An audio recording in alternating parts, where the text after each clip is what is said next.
70-80 ஆண்டுகளா இருக்கு. அதை போய் இன்னைக்கு ஏன் டிஸ்டர்ப் பண்ணணும்? ஏற்கனவே இப்ப டிஸ்டர்ப் பண்ணல, நாங்க விளக்க தானே ஏத்துறோம். இதுக்கும் அதுக்கும் வந்து நிறைய டிஃபரெண்ட், நிறைய இங்க பாருமா, இப்ப இந்த வழக்கு,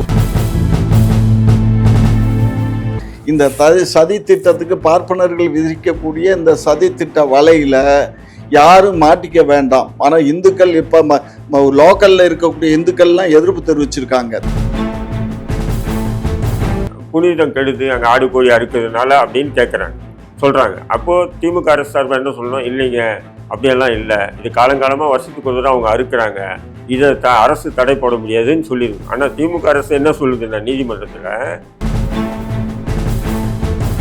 பாபர் மசூதி எப்படி ஷிஃப்ட் பண்ணாங்களோ அதே மாதிரி ஷிஃப்ட் பண்ணோன்ற. அப்போ இது ஆணவத்தின் உச்சம் தானே. அப்போ திமுக எப்படி வந்து முஸ்லீம்களுக்கு ஆதரவாக செயல்படுதுன்னு ஒரு நெரேட்டிவ்னஸ் ஏன் செட் பண்ணீங்க? பிஜேபி அப்படிதான் செட் பண்ணுது. எங்களை 4 மணி நேரம் நீங்க வந்து 4 மணி நேரம்னா கோயில்ல வந்து கடவுளை பாக்குறதுக்கு கூட வந்து விஐபி சாதாரண மக்கள் வந்து அப்படி இல்ல. ஒரு அமைச்சர் வந்து அவரு என்ன இருக்கு ஏதுன்னு பார்வையிட போறாரு, புரிஞ்சுக்கோ. குறை சொல்றதுக்குன்னே ஒரு குறை கூட்டம் அலையுது. அந்த கூட்டத்துக்கு குறை சொல்ற மாதிரி தான் ஆட்சி நடக்குதுன்னு இல்ல.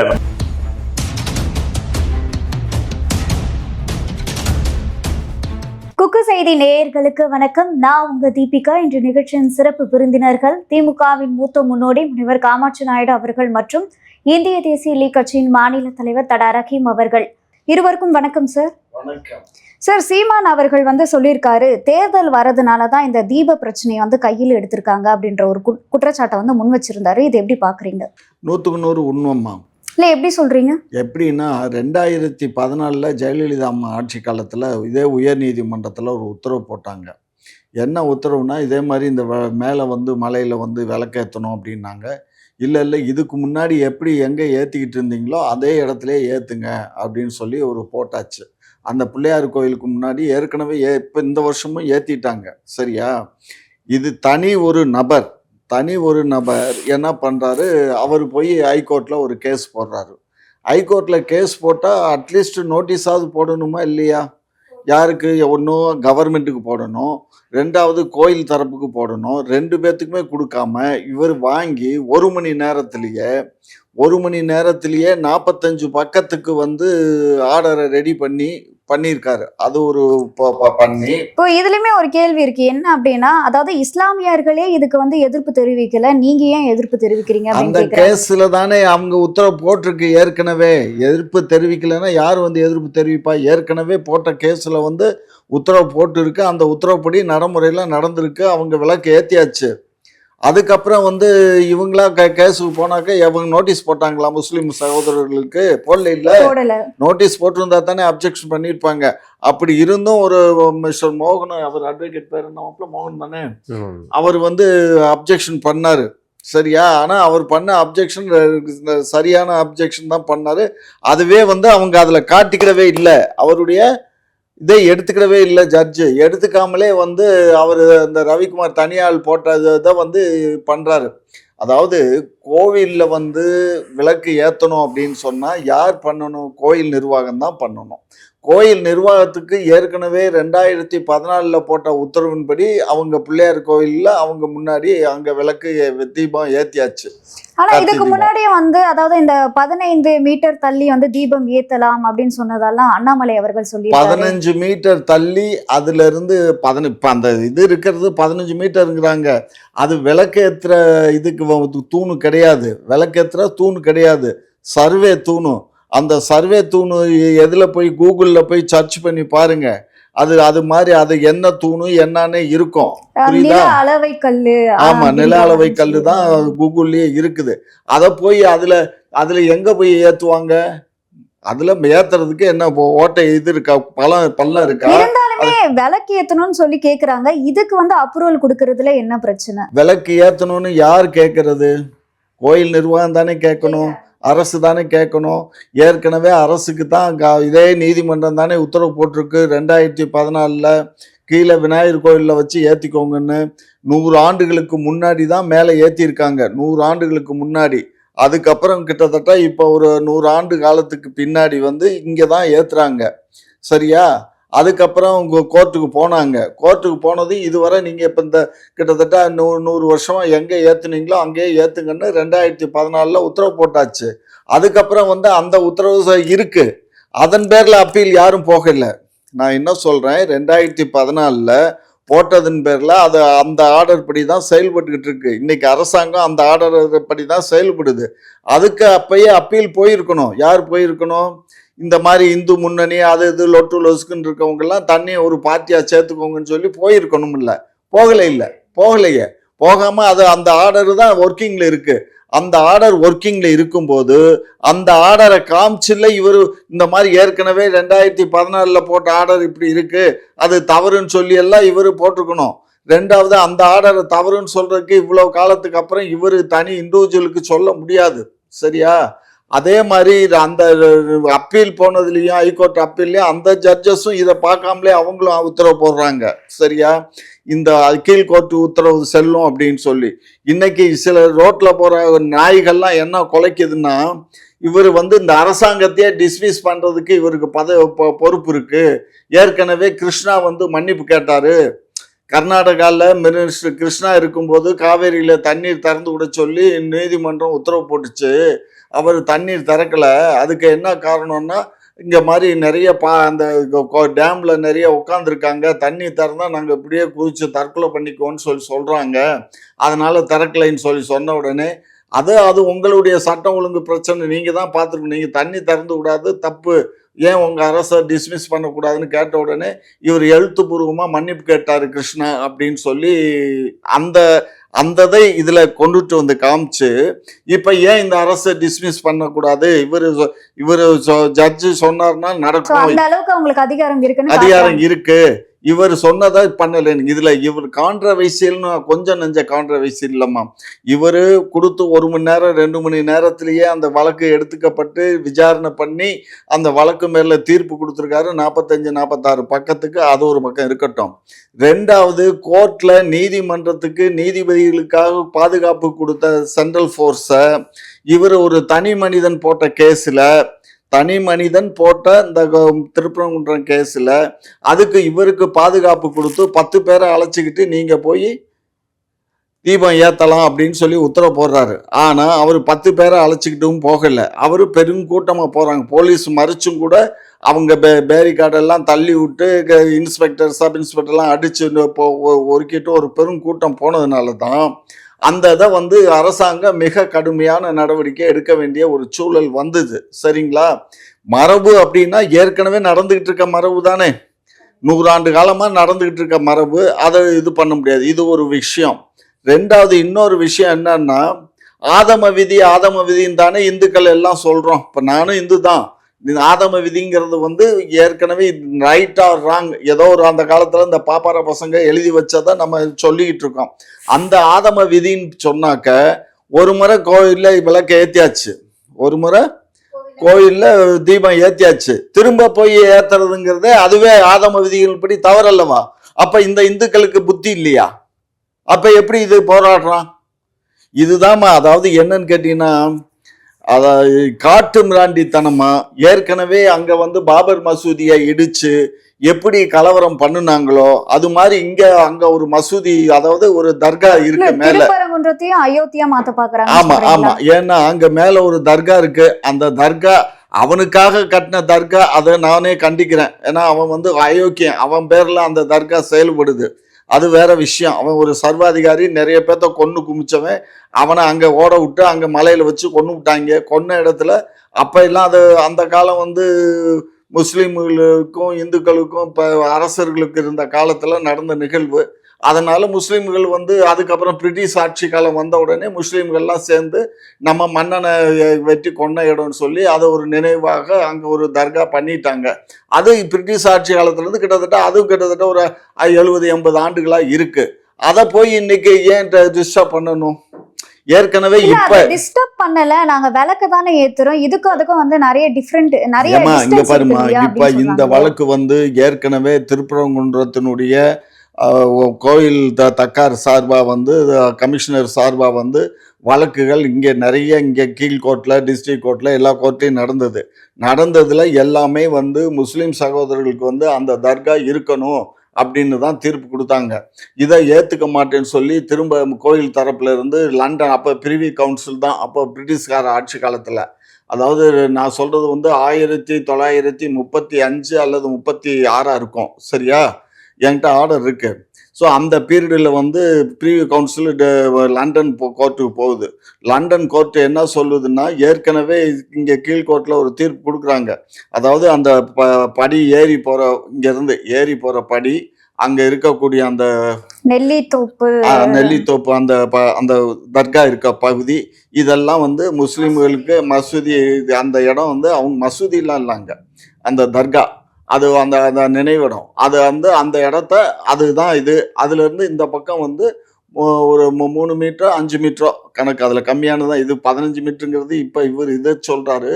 கோர்ட் ஆர்டர் வந்து 5 மீட்டர்னு வச்சுக்கோங்களேன். 5 மீட்டர் தள்ளி ஒட்டுமொத்த மலையும் எல்லாமே வாக போகிறது வர்றது எல்லாமே இந்துக்களுக்கு தான் சொந்தம்னு சொல்லி தீர்ப்பு கொடுத்துருக்காங்க.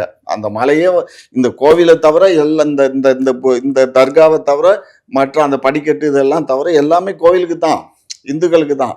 அதை முறைப்படி பண்ணியிருக்கணும். முறைப்படி எப்படி பண்ணியிருக்கணும்னா, இவங்க நம்ம கவர்மெண்ட்ல ரெப்ரசன்ட் பண்ணி, கவர்மெண்ட் வந்து நாங்கள் இந்த மாதிரி அங்கே போகிறோன்னு எப்போ சொல்லியிருக்கணும்? ஒரு 6 மாதம் 1 வருஷத்துக்கு முன்னாடியே சொல்லி கவர்மெண்ட்ல ஒரு தீர்மானங்கள், சட்டமன்றத்தில் தீர்மானம் போட்டு, ஏற்கனவே 2014 கொடுத்த அந்த ஆர்டரை சஸ்டை பண்ணி, அதுக்கப்புறம் அதன் பேரில் தான் நம்ம போயிருக்கணும். போய் இந்த மாதிரி மலை உச்சியில் தான் ஏற்றுறது வழக்கமாக இருக்குது, அதனால் மலை உச்சியில் ஏற்றுறதுக்கு எங்களுக்கு பெர்மிஷன் கொடுங்கன்னு கவர்மெண்ட் மூலிமா கேட்டு வாங்கியிருக்கணும். அதை விட்டுட்டு இவராக ஒரு மனிதன் போட்ட இதுக்கு வந்து, அதுவும் அது திருப்பணத்தை அவர் வந்து அங்கேயே இல்லை, கிடையாது. கேஸ் போட்டாரே அவரே மதுரையை சேர்ந்தவர் இல்லை, திருப்பங்குன்றத்தை சேர்ந்தவர் இல்லை, வெளியூர்ல இருந்து வந்து இங்கே கேஸ் போடுறாரு, சரியா? இதெல்லாம் வந்து ஒரு இந்துக்கள் வந்து, நான் இதில் வந்து நிறைய பேர் இப்போ என்ன சொல்கிறாங்க, முஸ்லீம்கள் எதையுமே சொல்லலை, எதையுமே வழக்காடுறதுக்கு அவர் தான் மோகனுங்கிற வழக்கறிஞர் தான் போயிருக்காரு. அவர் போனதையே அதையெல்லாம் எடுத்துக்காம தானே இவங்க தீர்ப்பு கொடுத்துருக்காங்க. அப்புறம் எப்படி இது பண்ண முடியும்? ரெண்டாவது கண்டெம்ட் ஆஃப் கோர்ட் வரட்டும், பார்த்துக்கிடலாம். நான் என்ன சொல்கிறேன், ஒரு அரசாங்கம் வந்து நான் 14 ஆர்டரை வச்சு தானே நம்ம பண்ணுறோம். இப்போ சுப்ரீம் கோர்ட்டில் வந்து நேற்றுக்கு தாக்கல் பண்ணோம். நேற்றுக்கு எடுத்துக்குவாங்கன்னு பார்த்தேன், எடுத்துக்க முடியல. இன்னும் கொஞ்சம் சில ரெக்கார்ட்ஸோடு நீங்கள் ஃபைல் பண்ணிங்கன்னா நாங்கள் வந்து நம்பர் பண்ணுறோன்னு சொல்லியிருக்காங்க. அப்படி பண்ணாங்கன்னா திங்க செவ்வாயில் வரும், சரியா?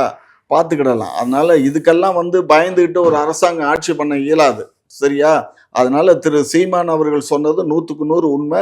இந்த தேர்தலை மனசுல வச்சு தான் ஏற்கனவே இவனுக்கு ஒவ்வொரு தேர்தலை மனசுல வச்சு புல்வாமா படுகொலை நடக்கும், வேற ஒரு இடத்துல படுகொலை நடக்கும்.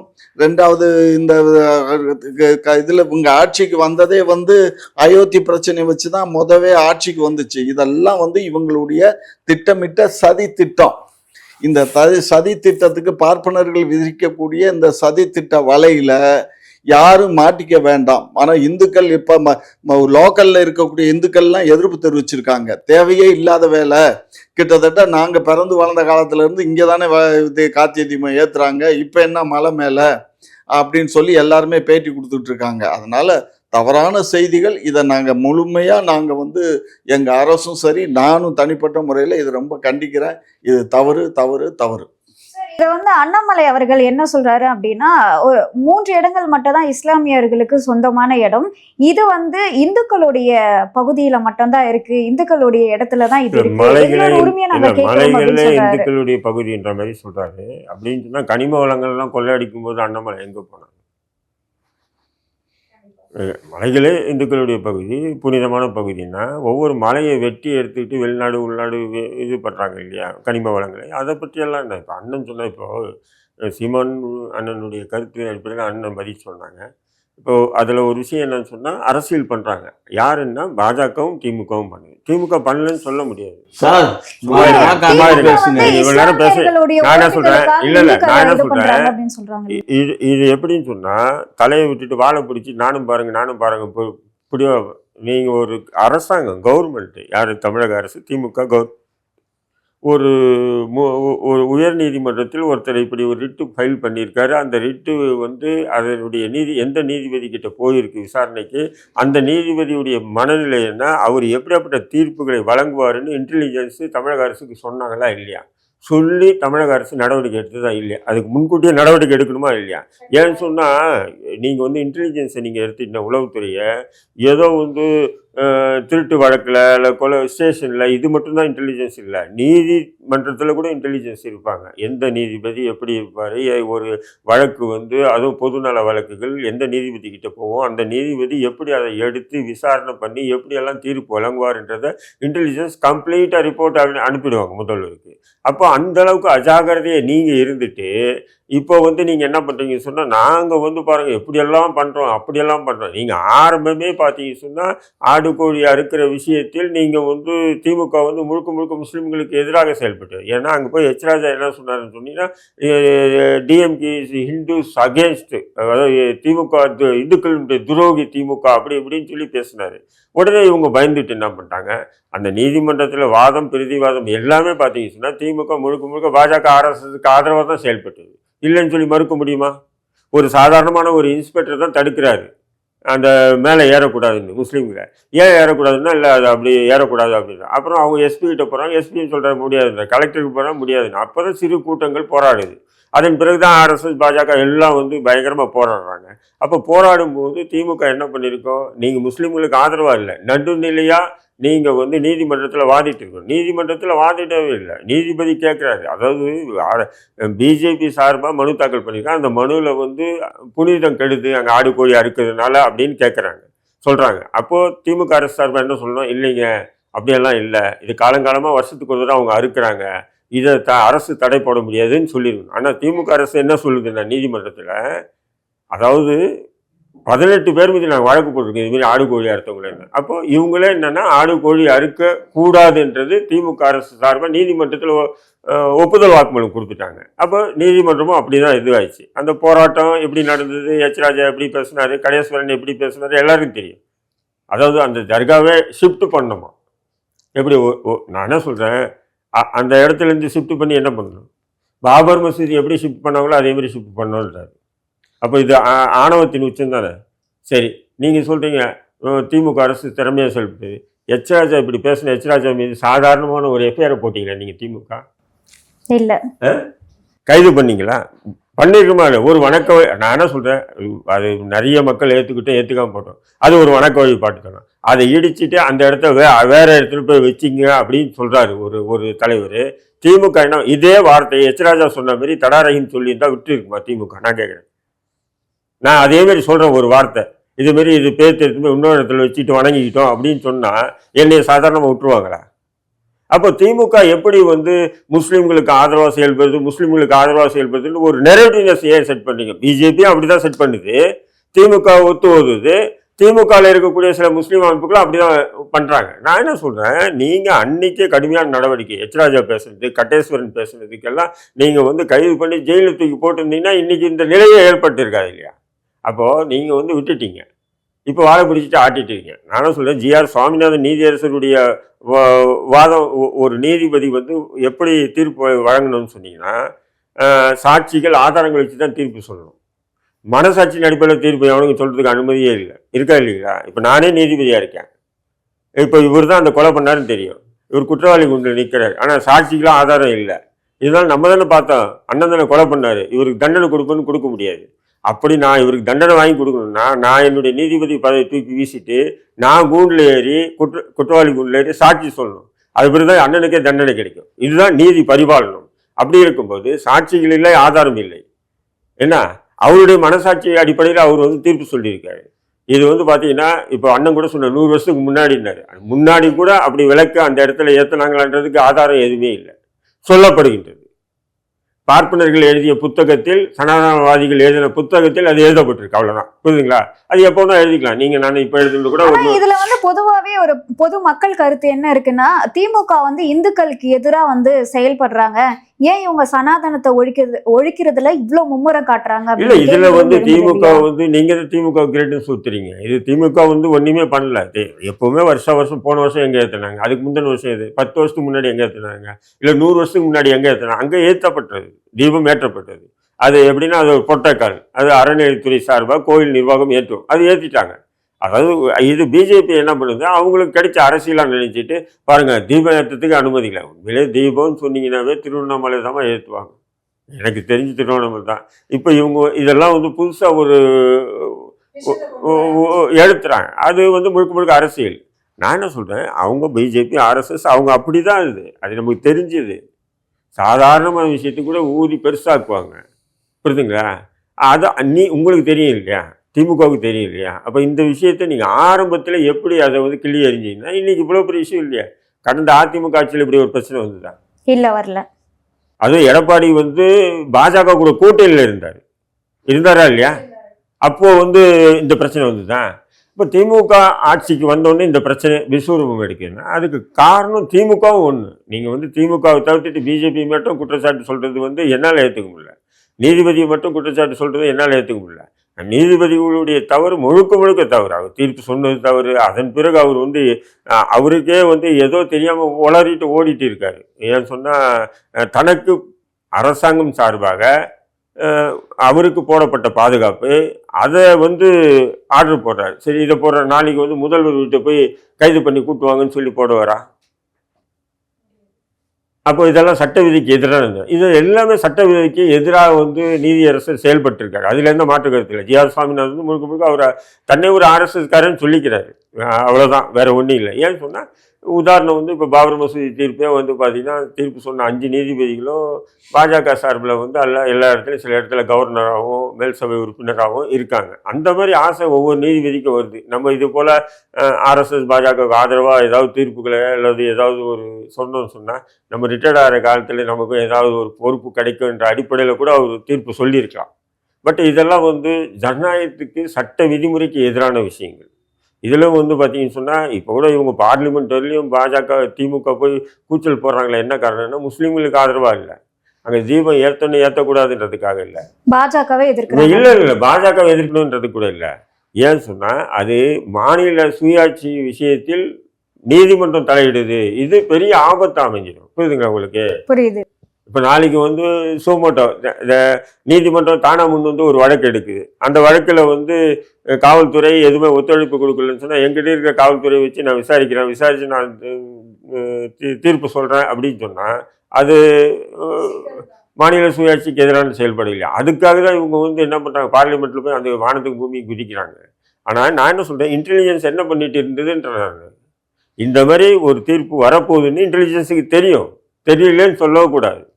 இப்படி ஒரு மனு தாக்கல் பண்ணியிருக்கு, இந்த மனு தாக்கலுக்கு இப்படி ஒரு பதில் வரும்ன்றது தெரியும். சாதாரணமாக நமக்கே தெரியும், இன்டெலிஜென்ஸ் தெரியாதா?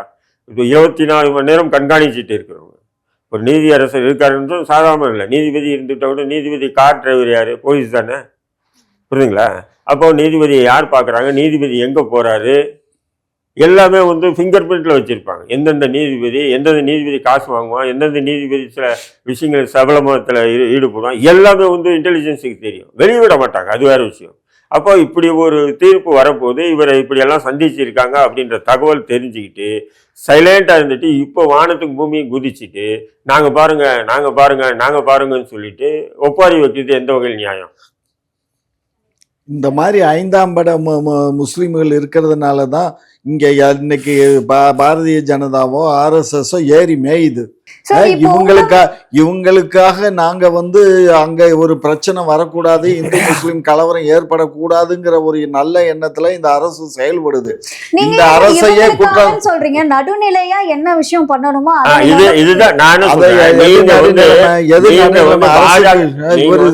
நடுநிலைமையா? பாஜகவை எதிர்ப்பீங்க, மாதம் மாதம் பாஜகவுக்கு கப்பம் கட்டுவீங்க. அது எங்களுக்கு தெரியும், நீங்கள் பண்ணுற ஊழல் இல்லை. சார், இப்போ உங்க மீது பொதுவாகவே இந்துக்களுக்கு எதிராக செயல்படுறீங்கன்னு ஒரு கருத்து இருக்கு. ஏன் அப்படின்னு பார்த்தீங்கன்னா, சேகர் பாபு அவர்கள் திருவொற்றியூர் கோவிலுக்கு போறாரு. அங்க விஐபியோடைய இதுல போறாரு. அப்போ மக்கள் எல்லாரும் 4 மணி நேரமா நாங்க காத்துட்டு இருக்கோம், நீங்க டைரக்டா போறீங்கன்னு கேள்வி எழும்போது நீங்க இப்படியே கத்திட்டே இருங்க அப்படின்னு சொல்லி மக்களை பார்த்து ஏளனமா பேசிட்டு.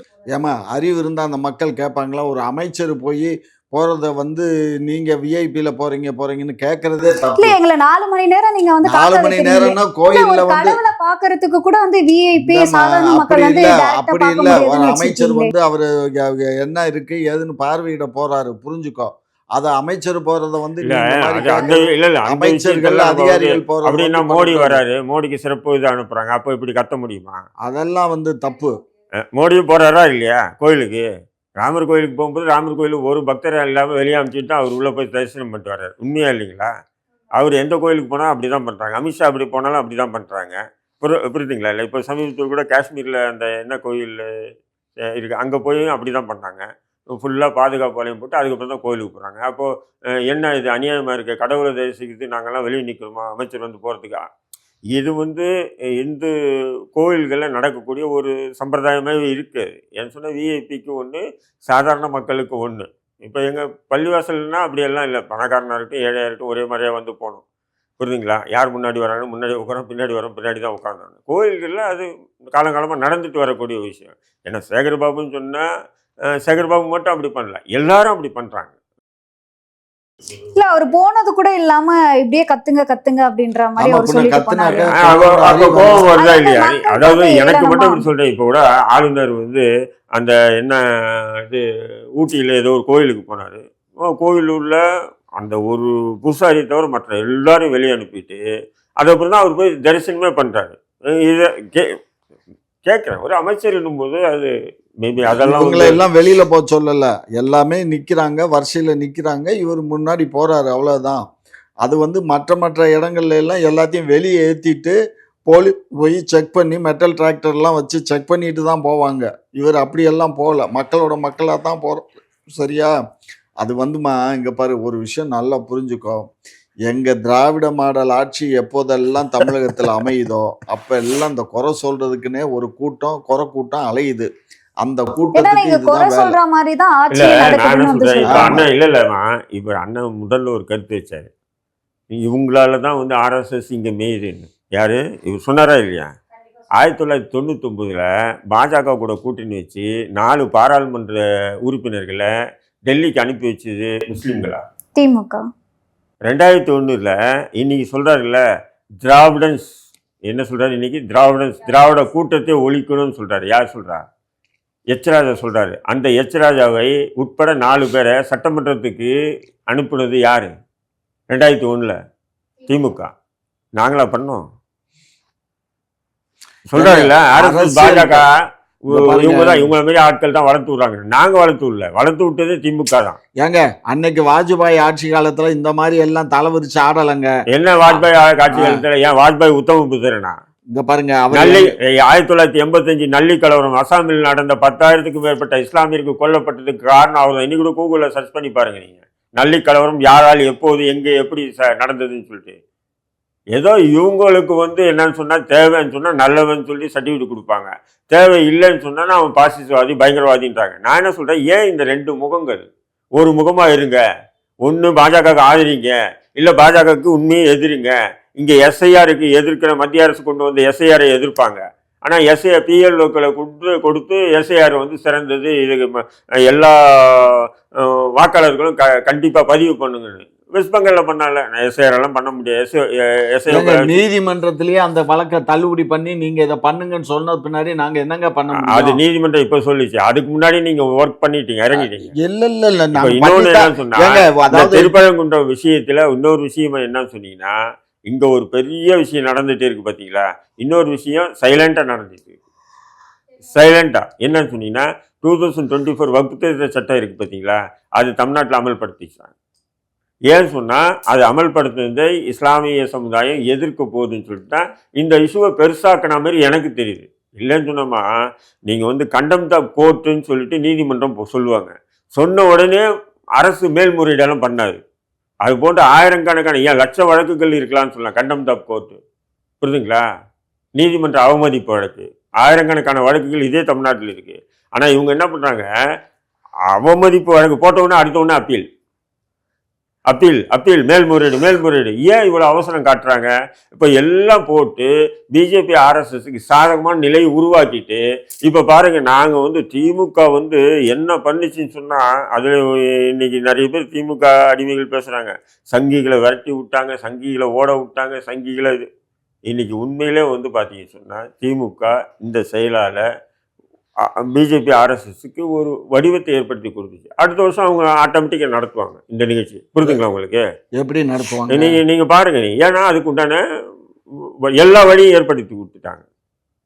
ஏன்னா ஆடு கோழி அங்கே அறுக்கிறது இல்லைன்னு சொல்லி நீதிமன்றத்திலே திமுக ஒப்புதல் வாக்குமூலம் கொடுத்தது.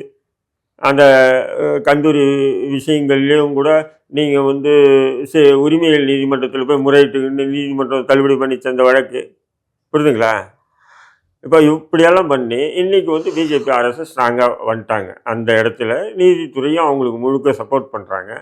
அந்த அடிப்படையில் தான் இன்றைக்கி வந்து 100 ஆண்டுகளுக்கு பிறகு அந்த இடத்துல நாங்கள் வந்து தீபம் ஏற்றுறோன்னு சொல்கிறாங்க. இப்போ அண்ணன் கூட சொன்னார், தீபம் வந்து ஒரு தடவை தான் ஏற்றணும், அடிக்கடி ஏற்றக்கூடாதுன்னு. அவங்களுக்கு அந்த கடவுள் பக்தியெல்லாம் இல்லை. ஆர்எஸ்எஸ் பாஜகவுக்கு கடவுள் பக்தி இல்லை. கடவுள் பக்தி இல்லை. கடவுள் பக்தி இருந்துன்னா டெல்லியில் வந்து நேற்று முந்தின ஒரு 2 நாளைக்கு முன்னாடி நடந்தது. டெல்லியில் வந்து ஆர்எஸ்எஸ் தலைமை அலுவலகம் இருக்குது. தலைமை அலுவலகம் பிரம்மாண்டமாக இருக்குது. 5 ஸ்டார் ஹோட்டல் மாரி இருக்காது. அந்த தலைமை அலுவலகத்துக்கு வரக்கூடிய கார்கள் நிப்பாட்டுறதுக்காக 1300-400 வருட கோயிலை இடித்து அந்த இடத்த கார் பார்க்கிங் ஆக்குறாங்க டெல்லியில். அப்போ அவங்களுக்கு கடவுள் பக்தி இருந்துன்னா ஒரு நாளைக்கு ஆயிரக்கணக்கான மக்கள் அங்கே போய் தரிசிக்கக்கூடிய ஒரு ஆலயத்தையே இடிக்கிறாங்க. இதே ஆலயத்தை வந்து வேற எவனா இடிச்சிருந்தா எப்படியே இருக்கும். அப்போ அவங்களுக்கு கடவுள் பக்தியெல்லாம் இல்லை. அதனால் வந்து அவங்களுக்கு அன்றைக்கி தான் தீபம் ஏற்றணுன்றது இல்லை. தீபம் ஏற்றுவோம், எப்போனா நாங்கள் ஏற்றுவோம். அப்போ அவங்களுக்கு அந்த ஆகம விதி அதெல்லாம் அதெல்லாம் பொருட்டே பார்க்கறதில்ல அவங்க. சரி, இப்போ வந்து என்ன விஷயம் அப்படின்னு பார்த்தீங்கன்னா, இது காங்கிரஸ் வந்து விஜய் அவர்களுக்கு ஒரு நிபந்தனை விதிச்சுதா சொல்றாங்க. என்ன அப்படின்னா, கேரளா புதுச்சேரி பகுதிகளில் வந்து பிரச்சாரம் பண்ணணும் அப்படின்ற மாதிரி ஒரு நிபந்தனை விதிச்சுதா சொல்றாங்க. அதுக்கு தாவேகா வந்து 3 மாநிலங்களிலும் கூட்டணி அமைந்தால் தமிழகத்திலும் வந்து கூட்டணி உறுதி செய்யப்படும் அப்படின்ற மாதிரி ஒரு தகவல் வெளியிட்டிருக்காங்க. இதை எப்படி பார்க்குறீங்க நீங்க? தமிழ்நாட்டிலேயே என்ன நடக்குதுன்னு தெரியல. இதில் கேரளா, பாண்டிச்சேரி இதெல்லாம் டூ மச்சாக தெரியலையாம்மா. ஏதோ சில பேர் வாடகை வாயினுங்க இப்படியே பேசிட்டு போகிறது தான். தமிழ்நாட்டிலே அவருடைய ஓட் பேங்க் எவ்வளோ இருக்குன்னு தெரியல. தெரியாமல் காங்கிரஸ் வந்து ஒரு தேசிய கட்சி, எத்தனையோ வெற்றி தோல்விகளை கண்ட கட்சி. அவ்வளோ சாதாரணமாக விஜய்கிட்ட வந்து நீ எனக்கு ஒத்துழைப்பு கொடு கேரளாலையும் விஜய் அவர்களுக்கு கேரளா பகுதியிலும் சில ஆதரவு இருக்கு அப்படின்னு சொல்றாங்க. ஒரு நடிகர்னா எங்கே வேணா உலகம் முழுக்க ஆதரவு இருப்பாங்கம்மா. இப்போ சல்மான் கான், ஷாருக் கான் சென்னைக்கு வந்தாங்கன்னா பார்க்க மாட்டாங்க. நீங்கள் பார்க்க இல்லை சார், நீங்கள் இப்போ தெலுங்கு நடிகர்கள் சென்னைக்கு வந்து பார்க்க மாட்டாங்களா? இல்லை, கேரளாவில் எடுத்துக்கோங்க. ஏற்கனவே பிரேம் நசீர் வந்து எவ்வளோ பெரிய நடிகர், 400 படத்துக்கு இல்லை மம்முட்டியே சொல்லிட்டோம் இல்லையா? மம்முட்டியே என்ன சொன்னப்பில்ல, எங்கள் மாநிலத்தில் வந்து நாங்கள் தலைவர்களை திரையில் தேடுறது இல்லைன்னு. புரியுதுங்களா உங்களுக்கு? அவங்கெல்லாம் அங்கே வந்து கேரளாவை பொறுத்தவரையிலையும் அவங்க வந்து சினி ஃபீல்டில் வந்து ஏன் இப்போ கோபின்னு சொல்லிட்டு பிஜேபியில் சேர்ந்தானே, பிஜேபியில் சேர்ந்து பிஜேபி சார்பாக நின்னா அவரே தனிச்சே நின்று அந்த மக்கள் ஏற்றுட்டு இருக்க மாட்டாங்க. புரியுதுங்களா? மோகன்லால் கூட என்ன சொல்கிறாப்புல, நான் வந்து பிஜேபியே இல்லை, நான் அரசியலுக்கு வரல, ஏன்னா என் மக்கள் அரசியலை ஏற்றுக்கல, என் நடிகராக தான் எங்களை பார்க்குறாங்க, எங்களை அரசியல் தலைவராக பார்க்கறதில்ல நடிகர். கேரளாவில் அது வந்து இப்போ அந்த கோபி கூட நான் பதவி ராஜினாமா பண்ணுறேன்றான். ஏன்னு சொன்னால் எங்கள் மக்கள் அப்படி எங்களை பார்க்கல, அரசியல்வாதியாக எங்களை பார்க்க விரும்பலைன்றாங்க. அதனால் வந்து கேரளாவுக்கு போய் கேரளாவில் காங்கிரஸ் ஸ்ட்ராங்காகவே இருக்கா இல்லையா? தமிழ்நாட்டு நிலை மாரி திமுக கிட்ட பிச்சை எடுக்க வேண்டிய நிலை கேரளாவில் இல்லை. அங்கே கொஞ்சம் ஸ்ட்ராங்காகவே இருக்காங்க. அப்படிங்கும்போது அங்கே போய் பிரச்சாரத்துக்கு விஜயை கூப்பிட்டாங்கன்னு சொல்கிறதெல்லாம் டூ மச்சாக தெரியுது. அப்போ இது வந்து ஒரு பொய்யான தகவல் இருக்கலாம். உங்களோட நேரத்தை ஒதுக்கி பல்வேறு கேள்விக்கு விளக்கம் அளிச்சிருக்கீங்க, அதற்கு நன்றி. குக்கு செய்தி நேயர்களுக்கு மிக்க நன்றி. கிட்டத்தட்ட 60,000 சப்ஸ்கிரைபர் தாண்டி போயிட்டு இருக்கும். இதே போல தொடர்ந்து உங்களுடைய ஆதரவை அளிக்கவும். அது மட்டும் இல்லாமல் லைக் பண்ணுங்க, ஷேர் பண்ணுங்க, சப்ஸ்கிரைப் பண்ணுங்க.